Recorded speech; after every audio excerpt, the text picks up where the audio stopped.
What's up, Lazy Dog fam? Hope everybody out there is having an awesome day. We're still itching to get some warm seeds and stuff in the ground here, but we gotta wait a few more days.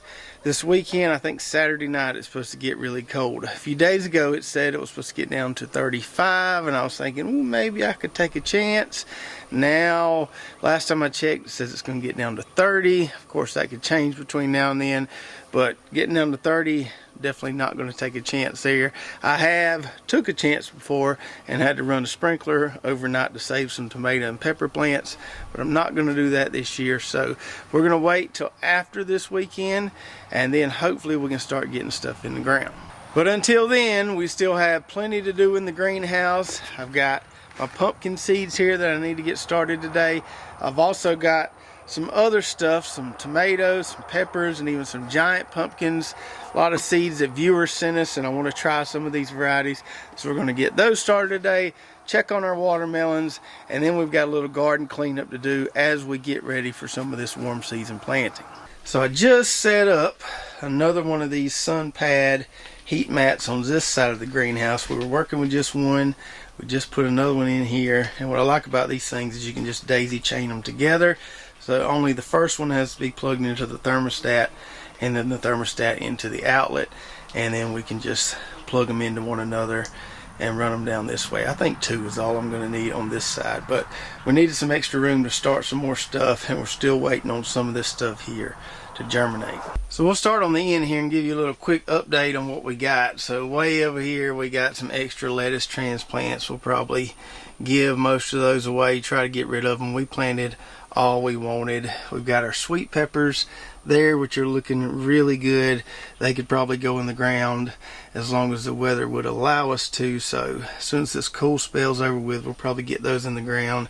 A lot of these indeterminate heirloom tomatoes here are nice and pretty and green and ready to go in the ground, so they're just kind of patiently waiting. Some of our hotter peppers and our eggplant here still got a little ways to go. We've been feeding those guys pretty good, and plants are looking healthy. Still several weeks out before they'll be ready, before they'll have a nice root ball can go in the ground, and that's all right. These hot peppers, we don't have to be in a big hurry with those. Now, our determinate tomatoes here, these puppies are ready to go in the ground as well. They have a nice root ball inside that 162 cell tray there, and I'm trying not to step these up, or at least the ones that I'm going to put in the ground, I'm not going to step up. So I think they can hold on a few more days, and then we'll get them in the ground after this weekend. So I mentioned that with our determinate tomatoes, we're going to try to go straight from our 162 cell tray into the ground. But I've got a lot of extra plants there. I planted more than I was going to need, so I'd have plenty to give away. I've had a lot of people asking if I was going to have extra tomato plants, so I grew extra to give away to those folks. So what we don't plant from that tray of determinate tomatoes, we'll step up and then give those away. But I don't want to step them up to these guys right here, these nice heavy-duty sun pack pots, because I might be giving these pots away too. Not sure if I'll get these back. And I really like these, so I want to hang on to what I have. Now, in the past, I have used these right here, these little, I call them disposable, but sometimes you can get 2 years out of them. These little plastic, I think they're 3 or 4 inch pots here. So I went online to Greenhouse Megastore trying to find some of these. They come in little flats. They're all connected. I think there's usually 16 or 18, and then you get buy a stack of them, and then you put them in something like this and grow them out. But Greenhouse Megastore didn't have any of these.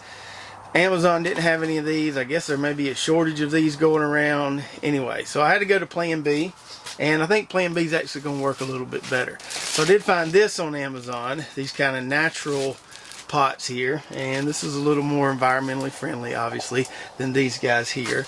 So I found these. I think this was 15 bucks for 75 of these, and I figured I could spend 15 bucks to share my tomato plant love with all my friends and family. So we'll plant our step ups for our giveaways in these, and then put them in this tray right here just to kind of hold them all so we can move them around the greenhouse if we need to.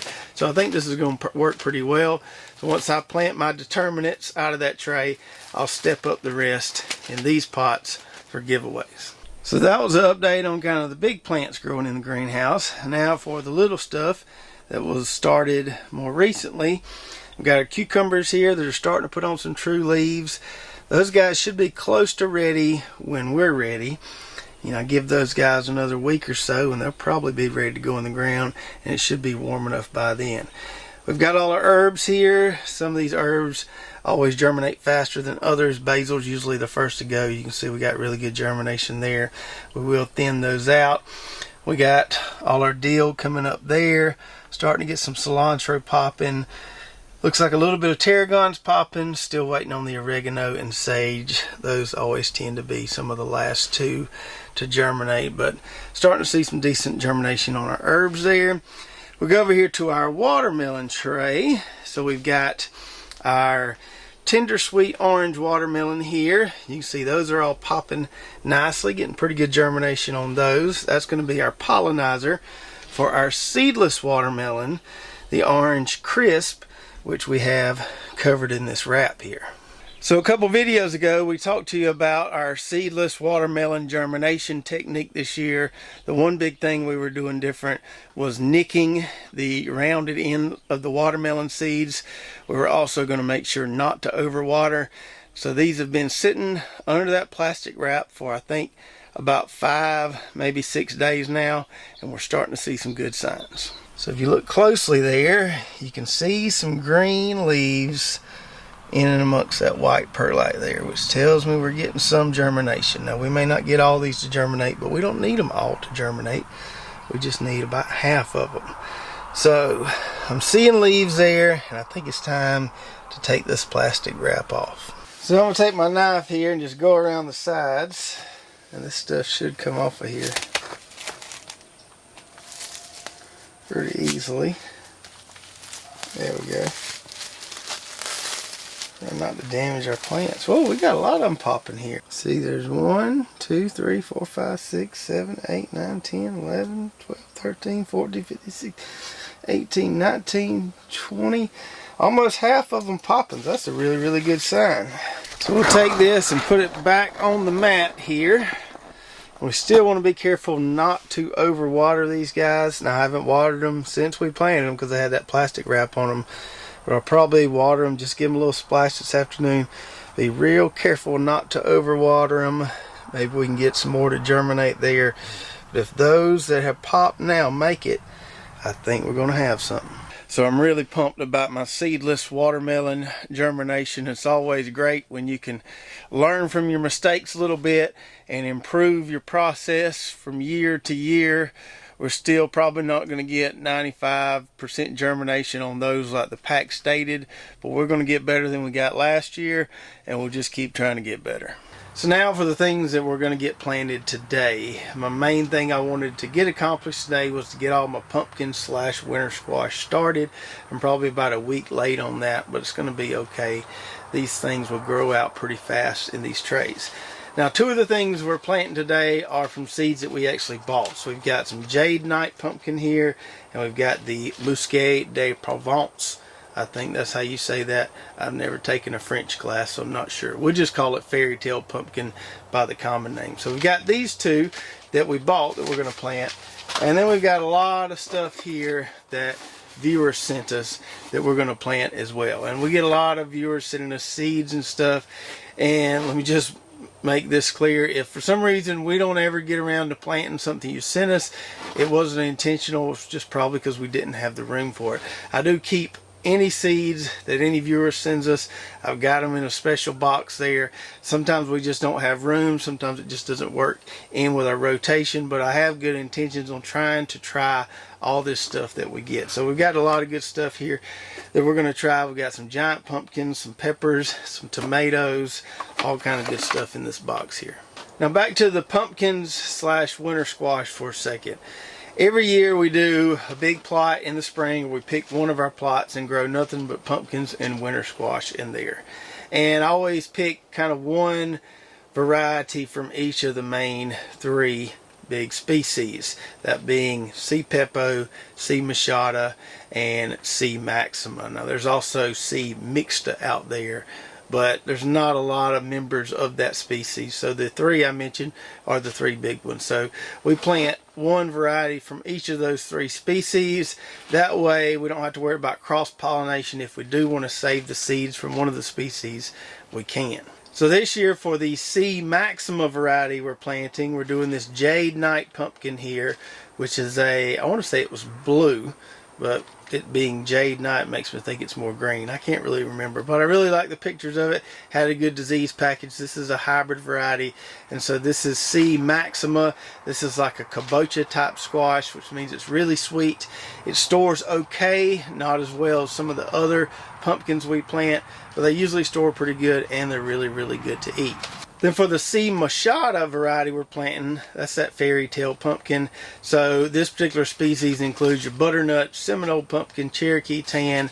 All the members of this species store really, really well. So even though we'll grow these in the spring, we'll harvest them in the summer, they'll usually store on into the winter, and we can enjoy them for a long, long time.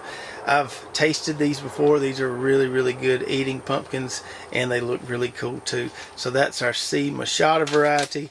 And then for our C Peppo variety, the guys over at Heavenly Hills Homestead, and I'll put a link to their channel below. They send us a bunch of different seeds, and I don't know if we'll get around to trying all of them, but we're going to try a majority of them. So we've got some giant pumpkins here. They sent us 3 or 4 different strains, and they have written on here what they crossed them with. If you go watch their channel, they're really awesome at all this giant pumpkin, giant butternut squash. They do a lot of giant stuff and crossbreed things to try to grow an even bigger fruit the following year, each year. And so this should be pretty cool, planting some giant pumpkins. We did some last year, and they got pretty big, probably close to around 70 or 80 pounds or so. But these things here are supposed to get massive. So this is going to be our C Peppo that we plant a few strains of these giant pumpkins they sent us. So we're going to do our pumpkins in this 162 tray here, just like we do with the watermelons, and we'll plant straight from this tray into the ground. Whenever these guys have a nice root ball established, these things usually grow out pretty quick. I'm thinking, 4 weeks probably at the most, they should be ready, and that should time it pretty close to what we want to have as far as when we put them in the ground. I like to aim for early April or so, once things warm up nicely, putting these puppies in the ground. So we got 25 seeds of the Jade Night, so that's going to give us 2 lanes of those. We got 60 seeds of the Fairy Tale, so we'll get those planted first and then see how much room we have left here. As you can see here, these Jade Night hybrid pumpkin seeds are treated. Some people don't like treated seeds, and I understand that. That's perfectly fine.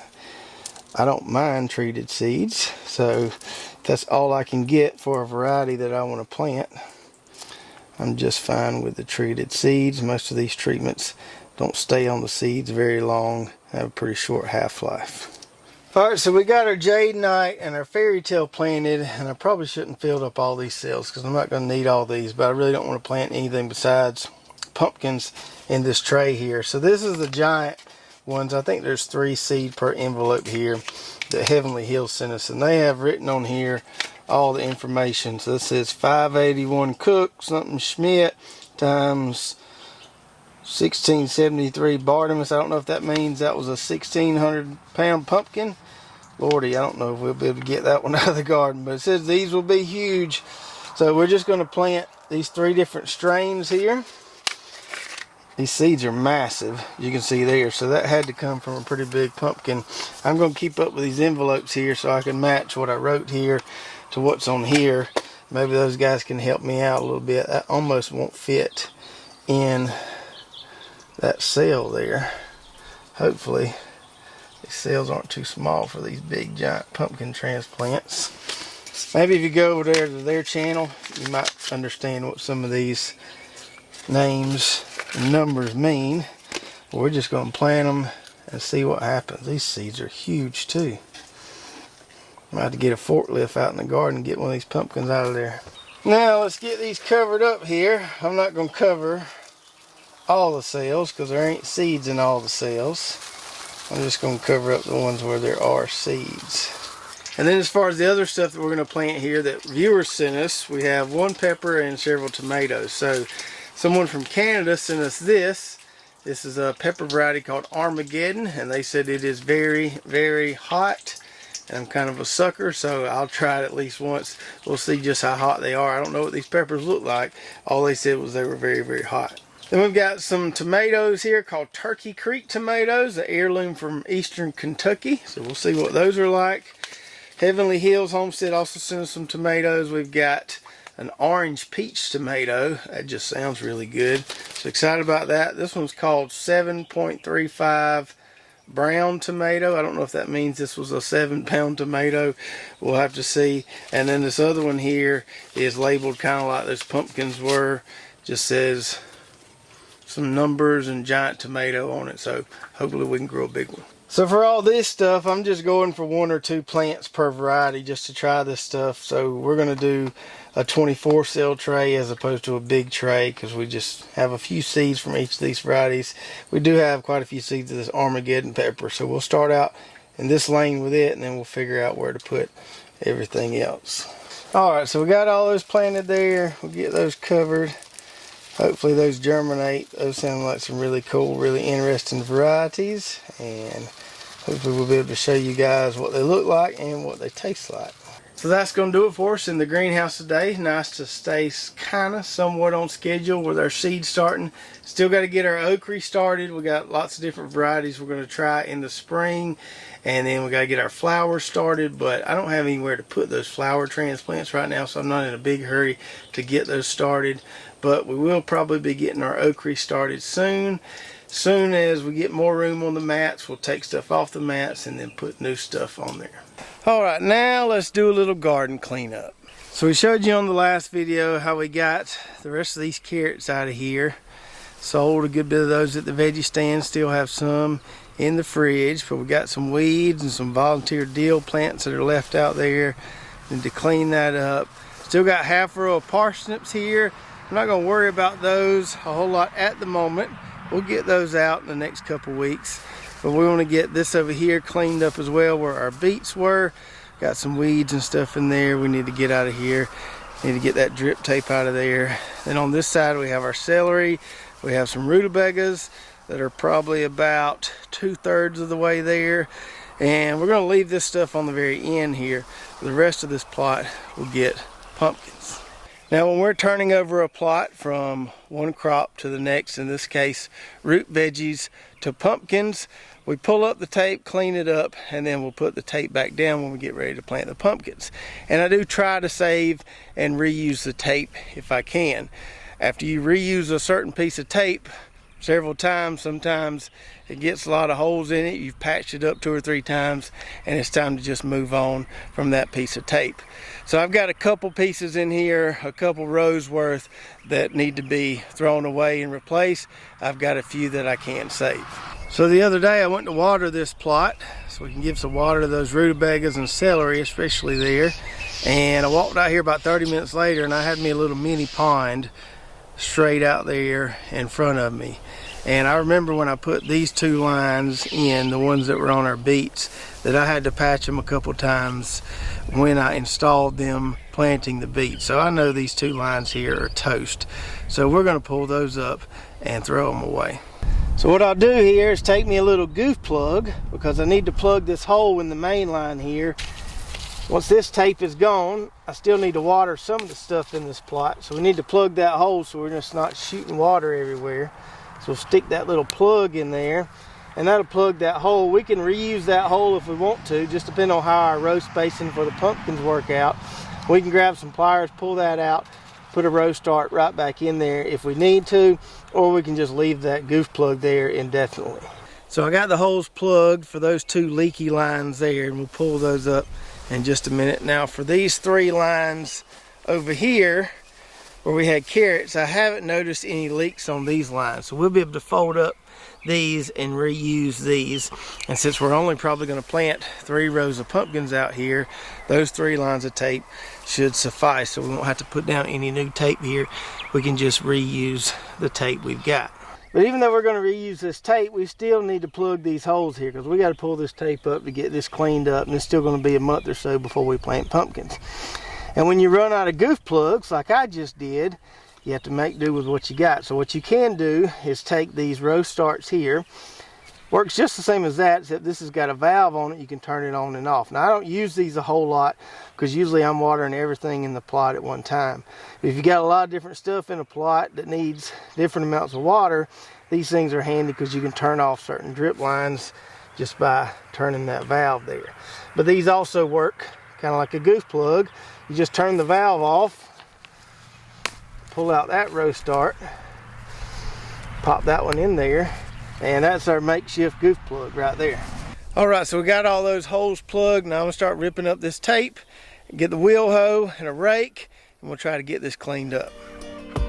One day soon I will find, I know I am close, I know I will shine. One day soon I will fly, I know I am free, I'm feeling alive, take me back to the jungle.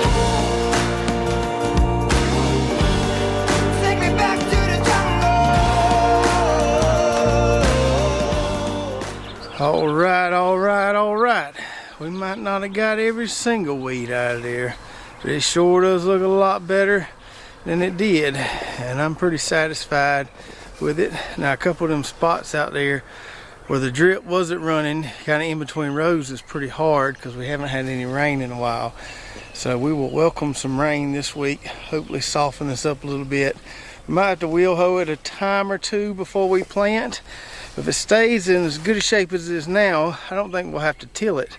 I think we can just wheel hoe it and then plant when we get ready. And there's our 3 pieces of tape that we saved that we'll use on our pumpkins. Some people like to roll this stuff up. I find it works just fine, folding it like that as I go along the row and pull it up, and it's real easy to put it right back down.